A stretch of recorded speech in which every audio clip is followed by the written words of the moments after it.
after effects of a fire, a flood, or mold contamination can be devastating. But fortunately, we have a local business who specializes in disaster restoration. It's called ServiceMaster by Williams, and it's right in Sterling.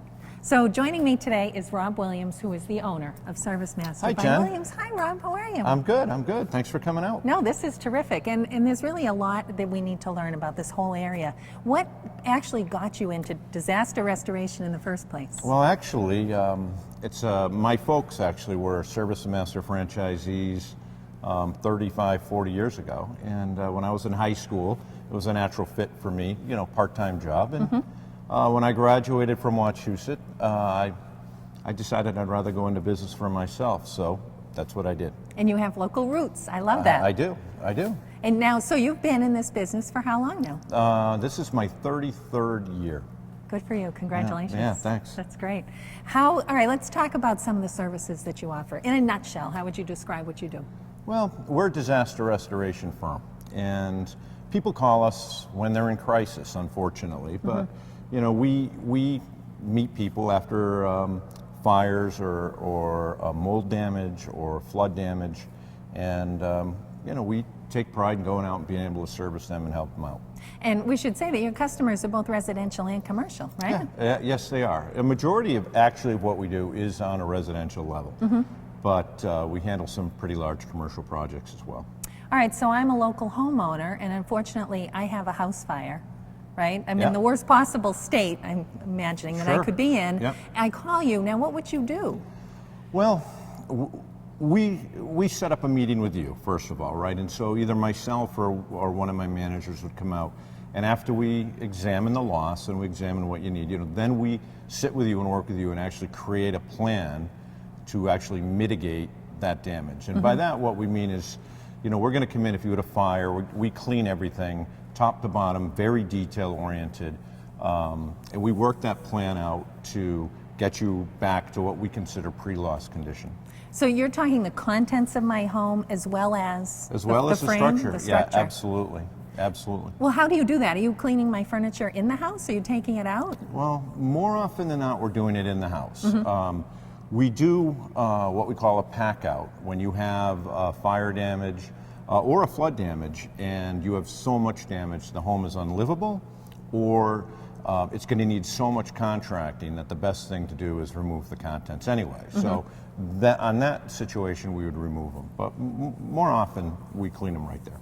And then you're also helping me determine what's salvageable and what's not. Absolutely. Yep. And that that does take some work, but we're able to work with people and help them make determinations like that. And actually, we've gone so far as even working with them on inventory for their insurance company, and basically we're a full-service company at that point. So you're cleaning up the soot and everything on the walls so that then the contractors can come in and make that person whole, right? Exactly. That's exactly what we do. Yep. Okay. Now, what about mold contamination? Mold is a scary thing, right? Mold is a scary thing to a lot of people, and I think mold has problems respiratorily with people with allergies and things of that nature. But we're a very well trained company. I have very well trained people in this area where we can go in and determine mold and really just how to clean it up and how to take it out of living environments. But if I was having symptoms of, say, an allergy with mold, you could come in and help determine where the source is? Right. Well, what we try and do is we try and determine where the moisture intrusion is into any structure. So that's our big thing, because if you remove moisture intrusion, you will remove growing mold. So we have the technology to come in and find it. And find where, is there an issue?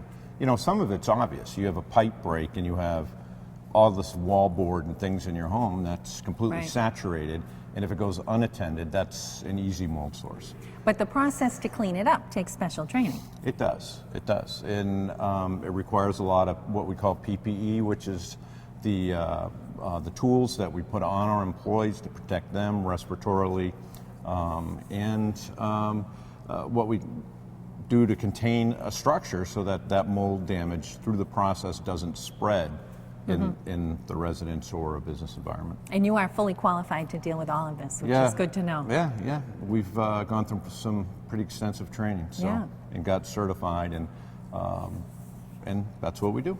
Well, I have to think that one of the greatest causes of damage is water. Is that true? It is, and most of the larger insurance companies nationwide, 65 to 80% of their claims are water-related claims.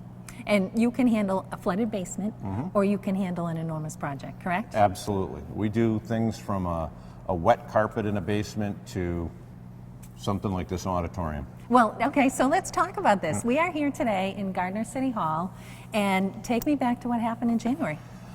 Well, on January 11th, it was a Saturday, they actually estimate, nobody saw it happen obviously, but after that deep freeze we had the pipes in the attic here froze, and specifically the sprinkler heads, and 2 of them popped.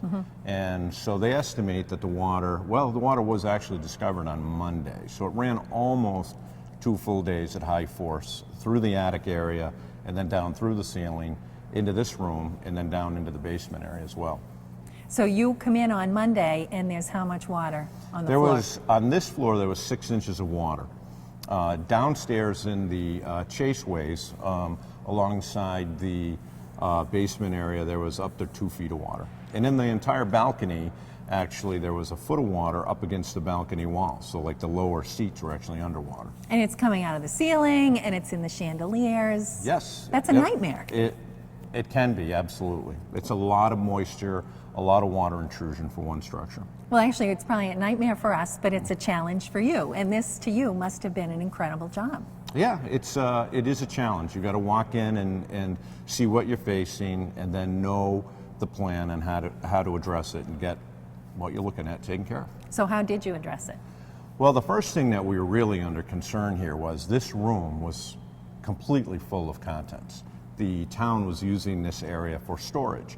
So everything in this room was soaking wet. So we had to make some determinations about sort of what we were talking about the packing thing. Like what were we going to salvage and what was going to be thrown away. So we worked with the staff here at the town hall, and they worked alongside us, and we filled 13 dumpsters full of debris. Wow. And we have 3 semi-trailers out there full of all the contents that we cleaned and dried and sanitized. And then how do you tackle the building? Well, that's another thing, because really what we're trying to do here is we have to dry the structure. Because now the ceiling's wet, the attic's wet, the basement's wet, the floor's wet, the subfloor's wet. So we had to make a decision that the maple floor, which was like an old gym floor here, had to be removed because it had already buckled in spots and it was just full of moisture. So we wanted to take that out. So that was a several-day project to remove that, and then we're just trying to find where the other hidden spots of moisture are and then address those, and then bring in the right equipment and dry it out. Now, some of these big machines you have around, what are these doing? Well, what we're doing primarily is the blue hose that's coming out of the window there goes to our desiccant drying trailer. And that's pumping out moisture, that's pumping out air at 2% relative humidity, and sometimes even lower. When we walked in here, we had about 85% relative humidity going in this room. We want to exchange that out. So we want to take that wet air out and put dry air in, and that's what that machine does for us. Well, it's amazing to see what you've done here. I mean, kudos to you for cleaning this up. It's been a project, but we've considered it an honor to be here working with the town, and you know, our guys work real hard, so we've made some really good progress.